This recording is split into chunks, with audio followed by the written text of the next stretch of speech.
Assalamu alaikum dear students, I'm here to teach you biology. You know that इससे पहले हमने discuss किया था role of cytoplasm in development, but right now we are going to study the role of nucleus in the development. Students, you know that जो nucleus होता है इसके अंदर तो पूरी की पूरी इंफॉर्मेशन मौजूद है, क्योंकि according to Spemann experiment we know that body के हर सेल के अंदर जितने भी सेल्स हैं तमाम के अंदर जीनोम सेम है. अगर तमाम के अंदर जीनोम सेम है तो डिफरेंशिएशन कौन करवाता है? वो हमने पढ़ लिया कि साइटोप्लाज्म करवाता है. लेकिन आप जानते हैं न्यूक्लियस तो फिर भी बहुत इंपॉर्टेंट है. न्यूक्लियस भी डेवलपमेंट में इंपॉर्टेंट है क्योंकि इसके अंदर इंफॉर्मेशन है. बात ये आती है कि हम एक्सपेरिमेंट से कैसे प्रूव करेंगे. सो अल्लाह ताला की नेमत है कि हमारे पास एक यूनिसेलुलर एल्गा मिल गया. ये यूनिसेलुलर एल्गा में एक ही न्यूक्लियस था जिसको हम एसिटाबुलरिया के नाम से मेंशन करते हैं. बेसिकली ये इतना छोटा है कि अगर हम देखें ना, है तो एक सेल ही, लेकिन ये ग्रो कर जाता है. Even you can say that few centimetre और इससे भी ज़्यादा. जब ये ग्रो कर जाता है इतना ज़्यादा तो हम बाज़ का शक होता है कि ये मल्टी सेलुलर ना हो, लेकिन ऐसा नहीं है. ये यूनिसेलुलर ही है. इसके अंदर एक ही न्यूक्लियस है, राइजाइड्स हैं, स्टॉक है, राइजोम है, ग्रो करता है. और एक और चीज़, इसकी दो स्पीशीज़ मौजूद हैं. जीनस एक ही है एसिटाबुलोरिया, दो स्पीशीज़ हैं, मेडिटेरेनिया और दूसरी कौन सी है, क्रेनुलेटा. ये दोनों स्पीशीज़ में उनकी जो शेप है वो डिफरेंट है. इसी पे हमने एक्सपेरिमेंट परफॉर्म किया. जब एक्सपेरिमेंट परफॉर्म किया सो हमें प्रॉपरली पता चल गया कि न्यूक्लियस इन्वॉल्व होता है जेनेटिक्स के अंदर. कैसे एक्सपेरिमेंट परफॉर्म किया, किस तरह से है, इन तमाम को समझने के लिए चलते हैं लाइट बोर्ड की तरफ. Dear students, we are going to study role of nucleus in development.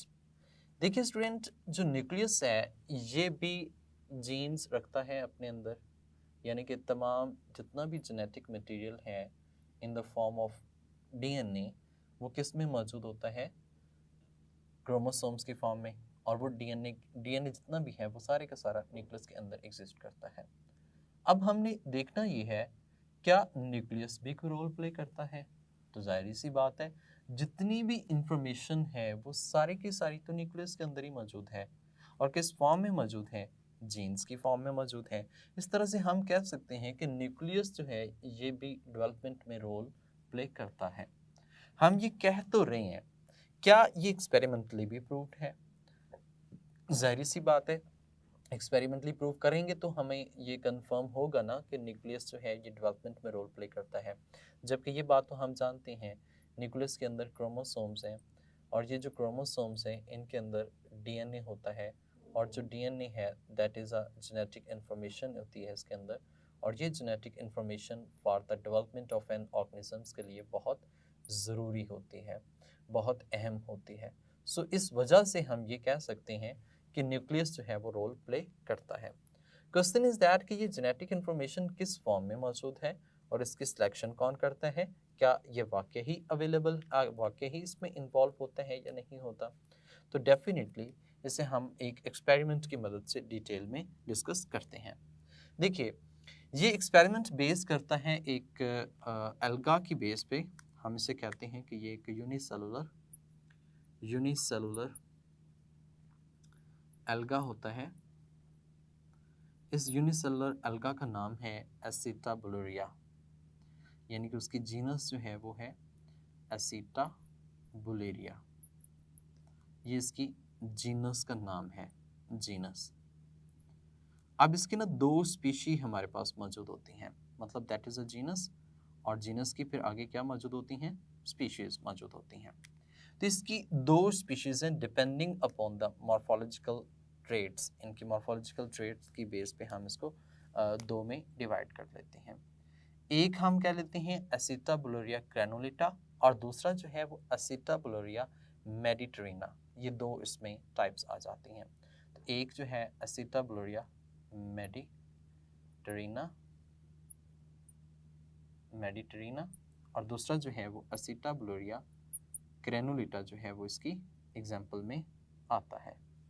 देखिए जब हम ग्रैनुलेटा लिखते हैं तो हमें ये स्मॉल लेटर्स में ही लिखना है, ग्रैनुलेटा. ग्रेनुलेटा। ये जो ग्रेनुलेटा है इसमें और इसमें क्या डिफरेंस आता है?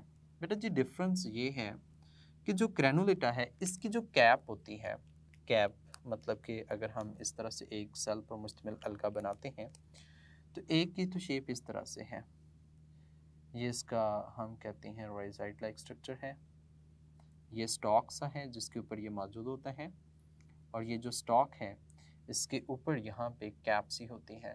अब ये कैप दो तरह से है, एक तो इस तरह से इर्रेगुलर फॉर्म में कैप मौजूद होती है, इर्रेगुलर फॉर्म में, तो इसकी कैप जो है वो इर्रेगुलर कैप हम कह सकते हैं, इर्रेगुलर कैप होती है, ठीक है। जबकि एक जो दूसरी टाइप हमारे पास आती है उसमें ऐसे है कि ये शेप ऐसे है इस तरह से, ये इसका वो राइजाइट लाइक स्ट्रक्चर है और ये स्ट्रक्चर इस तरह से, इसमें भी कैप है लेकिन इसकी कैप जो है वो बिल्कुल स्मूथ कैप है, मतलब ऐसा इसमें कोई ऐसा वेरिएशंस नहीं है। तो हम कह सकते हैं एक में तो कैप बिल्कुल स्मूथ सी है लेकिन एक की जो कैप है वो कैसी है, इर्रेगुलर है। तो इस बेस पे हमने इनको दो स्पीशीज में डिवाइड किया हुआ है। As I have told you that it is unicellular alga, unicellular alga है तो इसमें वन न्यूक्लियस मौजूद होता है, और ये जो वन न्यूक्लियस होता है एट बेस पर जो है बेस ऑफ स्टॉक उस पे मौजूद होता है, स्टॉक के जहाँ पे बेस होती है वहाँ पे लोकेटेड है। जैसे कि यहाँ पे अगर बात की जाए तो यहाँ पे करके जो है वो न्यूक्लियस जो है वो लोकेटेड होगा, हम ये कह सकते हैं कि इट इज़ न्यूक्लियस, जबकि ये जो है वो ये न्यूक्लियस है, ये स्टॉक है, स्टॉक ये इसकी कैप है, ठीक है। ये जो न्यूक्लियस वाला स्ट्रक्चर मैंने बताया है आपको, ये सिर्फ एक ही न्यूक्लियस है और उसकी बेस के अंदर जो है वो मौजूद होता है, ठीक है। हम यहाँ पे कहा कि ये न्यूक्लियस जो है वो एग्जिस्ट कर रहा है और ये at the base of the organism जो है वो एग्जिस्ट करेगा।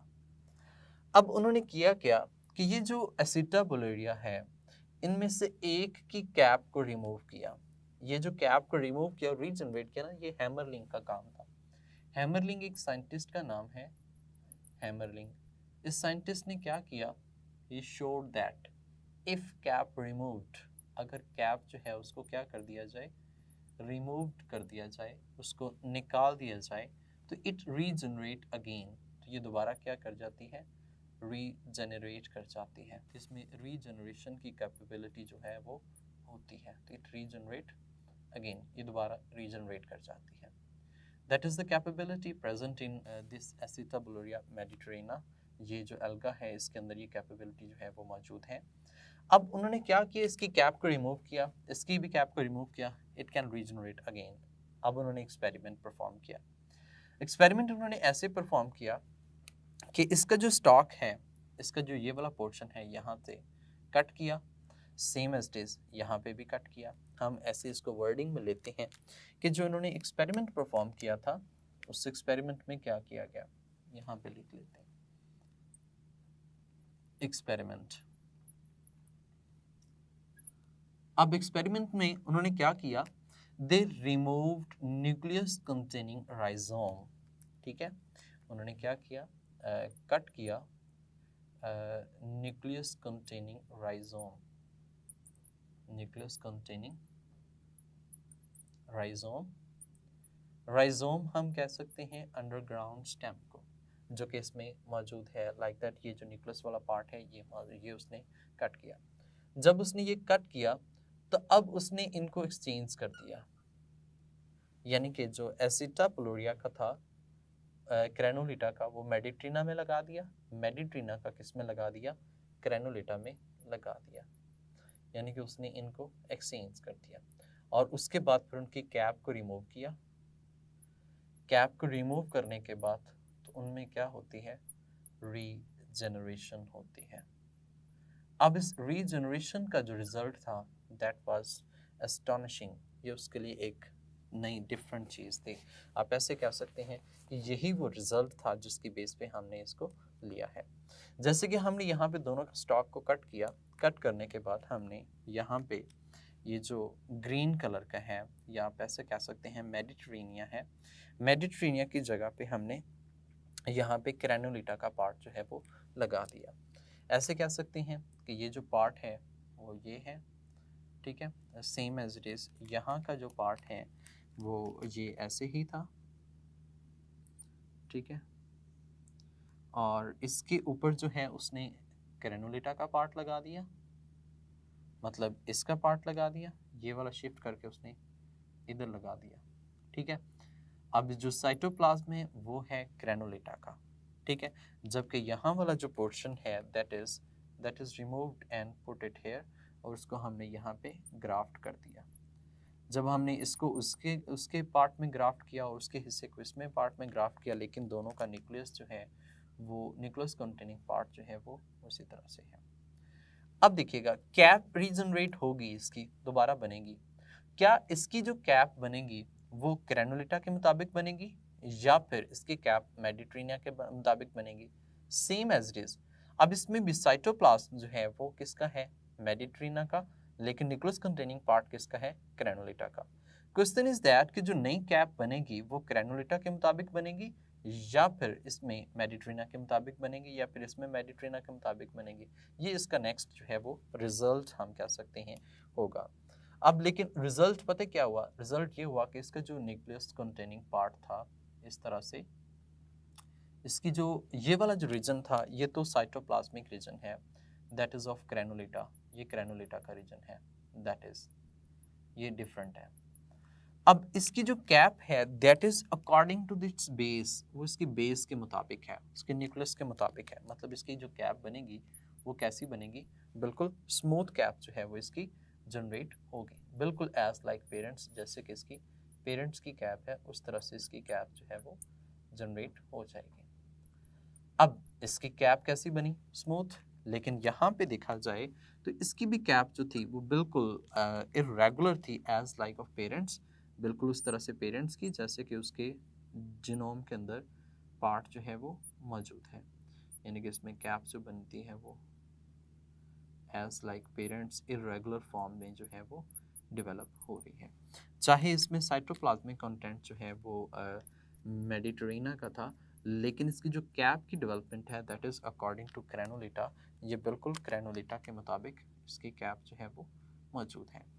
यहाँ पे हम ये कह सकते हैं कि पहले स्टेप में हमने उसकी न्यूक्लियस कंटेनिंग पार्ट को कट किया, एक्सचेंज किया, कैप को रिमूव किया, फिर उनको रीजनरेशन होने का मौका दिया, और जब ये रीजनरेट हो गए तो हमें पता चला कि ये जो कैप बनी है that is according to the information of nucleus. यहाँ पे ये जो कैप बनी है that is according to the nucleus, that is according to the information of nucleus rather to be the presence of cytoplasm। तो हम यहाँ पे एक बात ये कह सकते हैं कि जो न्यूक्लियस है, न्यूक्लियस के अंदर जेनेटिक इंफॉर्मेशन मौजूद है। सो न्यूक्लियस जो होता है इसके अंदर जेनेटिक इंफॉर्मेशन मौजूद है और न्यूक्लियस के अंदर जीन्स मौजूद हैं, और जीन्स जो हैं वो अपना रोल प्ले करती हैं। आप ऐसे कह सकते हैं जीन्स जो हैं वो एक्सप्रेस होती हैं। जीन क्या होती हैं? एक्सप्रेस होती हैं। अब जीन जो एक्सप्रेस होती हैं that is according to DNA. ये किसके मुताबिक होती हैं? न्यूक्लियस के मुताबिक होती हैं। लेकिन एक बात ये भी याद रखिए, जिसमें साइटोप्लाज्म मौजूद है, तो साइटोप्लाज्मिक कंटेंट की बात की जाए तो साइटोप्लाज्म के अंदर मॉर्फोजेनेटिक कंपोनेंट्स मौजूद होते हैं। ये जो कंपोनेंट्स मौजूद होते हैं, these components are responsible for selection of genes। ये जीन्स की सिलेक्शन जो है वो करने में इन्वॉल्व होते हैं। तो इस एक्सपेरिमेंट से हम एक नतीजा कंक्लूजन कर सकते हैं कि न्यूक्लियस जो है that is necessary for development of N organisms because it contains all the genetic information, क्योंकि इसके अंदर तमाम जेनेटिक इन्फॉर्मेशन जो मौजूद होती हैं, and genes express according to the nucleus. ये न्यूक्लियस के अंदर जो जीन्स मौजूद होती हैं बिल्कुल उनके मुताबिक होती हैं, और जिसकी जो सिलेक्शन ऑफ जीन्स होती है that selection of genes is related to the cytoplasm, ये साइटोप्लाज्म से रिलेट करती है। तो हम ये बात कह सकते हैं कि यहाँ पे भी चाहे वो irrespective to their cytoplasmic components gene express according to their nucleus, उनके साइटोप्लाज्म के कंपोनेंट्स को हम नहीं देख रहे, हम उसके देख रहे हैं कि जो जीन्स एक्सप्रेस होती हैं that is according to their nucleus, वो न्यूक्लियस के अकॉर्डिंग जो है वो डेवलप हो रही होती हैं। जी स्टूडेंट्स, तो उम्मीद करता हूँ कि आपने टॉपिक को अंडरस्टैंड किया होगा, क्योंकि इस टॉपिक में हमने डायग्रामेटिकली ये बात एक्सप्लेन कर दी कि जो न्यूक्लियस है, न्यूक्लियस के अंदर जो जीन्स हैं these are very important for the development, क्योंकि इन जीन्स के अंदर ही तो इंफॉर्मेशन मौजूद है। क्वेश्चन इज दैट कि वो फिर जीन्स की सिलेक्शन कौन कर रहा है, वो तो साइटोप्लाज्म कर रहे हैं। ये हमने पढ़ लिया कि cytoplasm basically selection of genes, और जो न्यूक्लियस है इट कंटेन्स द जीन्स, इसमें जीन्स हैं, साइटोप्लाज्म में जीन्स को सिलेक्ट करने में इन्वॉल्व होता है। तो स्टूडेंट ये बात कंफर्म हो गई कि न्यूक्लियस बहुत इंपॉर्टेंट है और साइटोप्लाज्म सिलेक्शन ऑफ जीन में बहुत इंपॉर्टेंट होता है। अब एकेडमिक पॉइंट ऑफ व्यू से देखा जाए, it is very important long question as well as इसमें शॉर्ट क्वेश्चन भी आ सकते हैं, और एमसीक्यूज तो लाजमी हैं कि इसमें से बन सकते हैं। नेक्स्ट पॉइंट ये आता है कि ये जो हमारे पास डिफ्रेंशिएशन होती है सेल्स की, क्या ये खुद ब खुद हो जाती है या कोई नेबरिंग सेल्स इस पे इफेक्ट रखते हैं? अगर तो नेबरिंग सेल्स इफेक्ट रखते हैं तो कैसे रखते हैं? डिफ्रेंशिएशन है तो किस तरह से डिफ्रेंशिएशन होती है, होती भी है या नहीं होती? ये हम सब नेक्स्ट लेक्चर में डिस्कस करेंगे। तब तक के लिए मुझे इजाज़त दें, अपना ख्याल रखिएगा। अल्लाह हाफिज़।